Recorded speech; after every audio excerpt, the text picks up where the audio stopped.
이거 말고도 모르는 거 있으면 또 요구해. 푸코는 개인과 권력의 관계를 고찰하여. 자, 푸코라는 사람이 뭐라고 말을 했냐면 개인과 권력의 관계를, 자, 고찰이라는 단어 뜻 좀 찾아 놓으세요. 심도 있게 살펴보는 거죠. 그래서 개인과 권력의 관계를 찾아보면서 권력의 본질이 무엇인지에 대해서 얘기를 하고 있는데, 그래서 푸코는 개인과 권력의 관계를 고찰을 해서 권력의 본질이 뭐냐면 소유할 수 있는 특권이 아니라 지배를 위한 기술이라는 관점을 제시했다. 그러니까 권력의 본질은 지배를 위한 기술이었다. 그는 주권 권력이라든지 규율 권력이라든지 생명 권력이라는 개념을 통해서, 그러니까 이러한 주권 권력이 뭔지, 규율이 뭔지, 생명이 뭔지 라는 개념을 통해서 권력의 모습이 달라지는 과정을 설명했대. 푸코가 하는 말에 의하면 고대부터 존재한 주권에 대한 권력은, 그러면 이제 주권 권력이 뭔지, 규율 권력이 뭔지, 생명 권력이 뭔지를 얘기하겠지. 그러면 주권이라고 하는 것은 군주의 뜻을 담은 법에 기반을 해서, 그러니까 법을 군주가 만든다는 거야. 작동했으며 군주의 명령에 따르지 않는 자의 생사를, 목숨을 결정할 수 있는 권한을 포함하고 있었다. 그래서 사형을 비롯한 신체에 대한 형벌이 공개적으로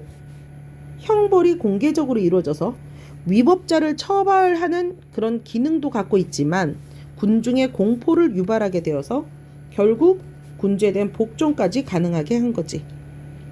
하지만 주권 권력의 강압적인 성격은 오히려 군중의 반발을 일으키는 한계도 있었다.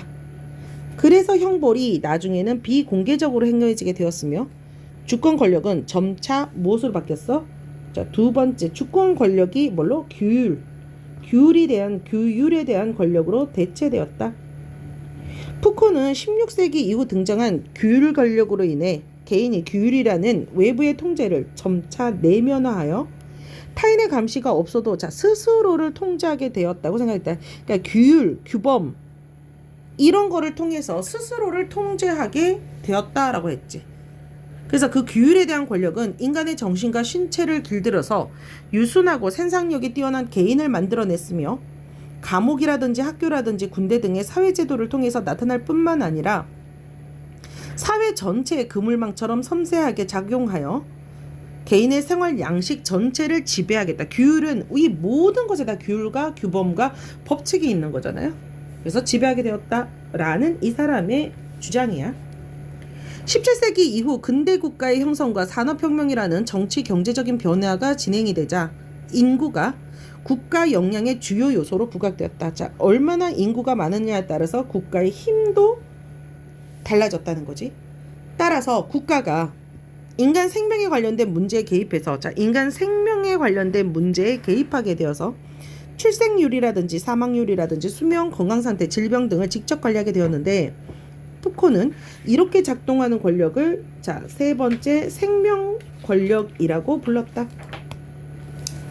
그러면 안정된 인구를 확보하고 조절하기 위해서는 인간이라는 종이 지니고 있는 생물학적 특성과 질병에 대해서 알고 위험 요소에 대비하는 것이 필요한데, 그는 생물학과 의학의 발전이 어느 정도 가능하게 했다고 보았다. 푸코는 규율 권력과 생명 권력의 작동이 개인을 통제하고 인구를 안정적으로 조절해서 국가가 무엇을 했어?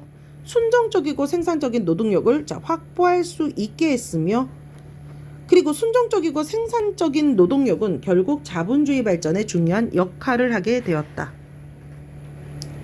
또한 푸코는 또 한 가지, 또 다른 견해로는 푸코는 사람들이 일반적으로 생각하는 주체성이라고 하는 것은 권력의 작동으로 인해 구성된 결과물이라고 생각했어.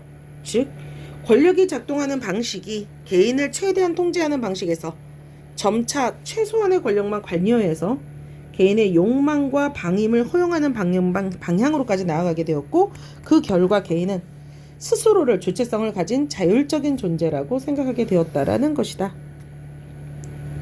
그러니까 욕망과 방임을 허용하게 만들었고, 스스로 개인은 스스로를 나는 주체성을 가진 자율적인 존재다. 그러나 푸코는 주체성에 의한 이러한 생각이 허구다. 그러니까 이 생각에 대해서 부정적으로 생각하고 있었다는 거지. 푸코의 견해에 대해서 꼭 아셔야 돼. 그에 따르면 진정한 주체성은 권력에 대한 저항을 통해서 획득할 수 있는데, 진정한 주제는 권력에 대한 저항을 해라. 그러면 이러한 저항은 권력에 대해 새롭게 생각하고 모순을 찾아 권력에 속하지 않으려는 자세를 갖추는 거지. 그래서 푸코는 이러한 저항을 통해서 권력에 대한 저항, 권력에 대해 새롭게 생각하고 권력의 모순을 찾고 권력에 속하지 않으려는 그런 자세를 통해서 자아를 생성할 수 있을 때의 진정한 주체성을 획득할 수 있다라고 강조를 했죠. 그러니까 푸코의 견해를 정리하시면 되겠고요. 그렇게 어려운 질문 아니네요. 자, 두 번째, 신유물론. 신유물론이 무엇을 얘기를 하고 있는가?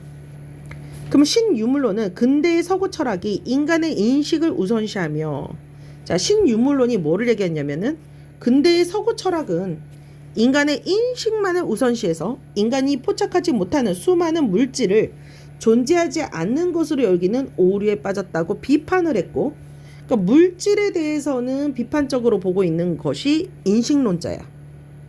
그러니까 인간의 인식만이 중요하고 그 외의 물질들은 존재하지 않는 것으로 여기는 오류에 빠졌다고 비판하고, 배제되어 있는 물질의 가치를 재고 단어 뜻도 찾아놓고요.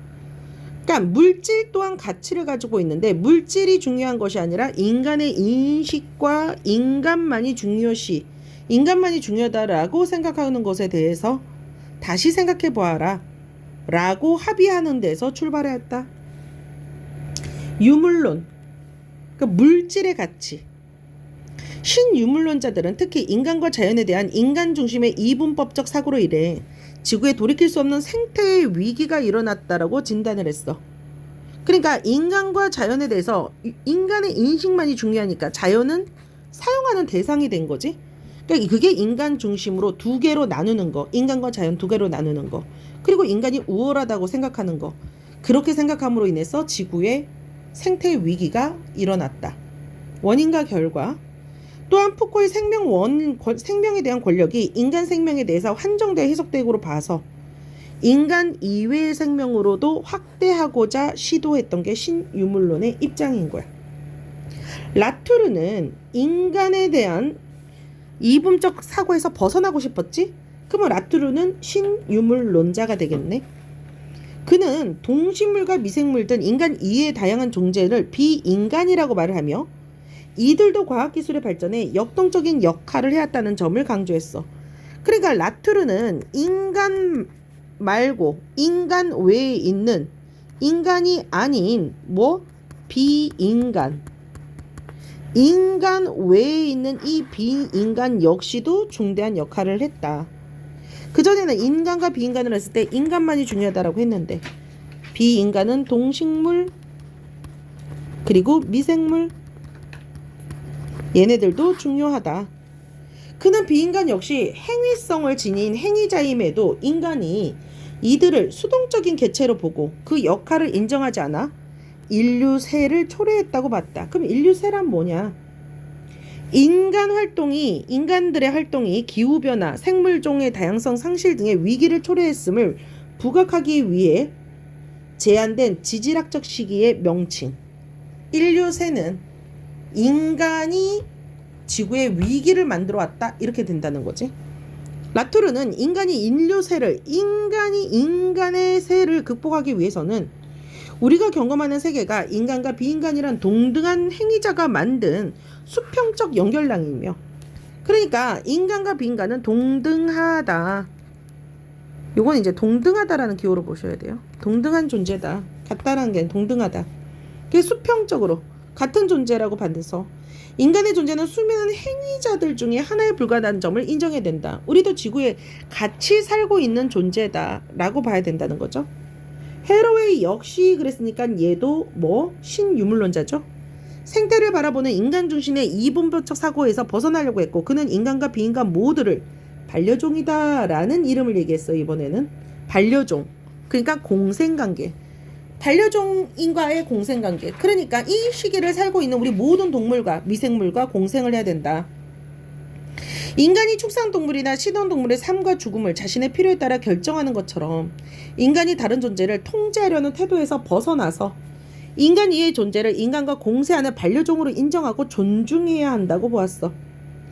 헤로웨이에 따르면 생태에 대한 평등한 시선은 반려종 간의 책임 있는 관계 맺기를 가능하게 하며, 자, 그러니까 우리가 지금 그러니까 인간과 공생하는 모든 것에 대해서 책임 있는 관계를 맺게 한다는 거지. 그것은 인류세는 그러니까 부정적인 거예요. 인간이 어떤 세계에 대해서 멸망을 가지고 오게 하는 그런 모든 것에 대한 극복의 가능성을 모색도 단어 찾아주셔야 돼요. 모색, 찾아서 연구하게 해준다는 것이다. 헤로웨이의 이러한 생각은 생명의 가해지는 통제와 조절에 대한 논의를 인간 이외의 다른 생명에까지 확장해서 인간과 비인간의 공존을 모색한 인간 너머의 생명 권력에 대해서 고찰, 깊게 있게 살핀 것으로 평가되고 있다. 자, 그러니까 인간과 자연에 대한 근대의 사유방식, 생각에 대해 도전한 신유물론자들의 생각은 새로운 관점에서 비인간을 바라보게 해줘서, 자, 결국은 무엇을 해줄 수 있다? 우리가 지금 현재 생태의 위기 극복을 위한 철학적 접근을 시도했다는 점에서 의의가 있다라고 끝나네요. 질문이 안 어려운데요? 시험 잘 봐.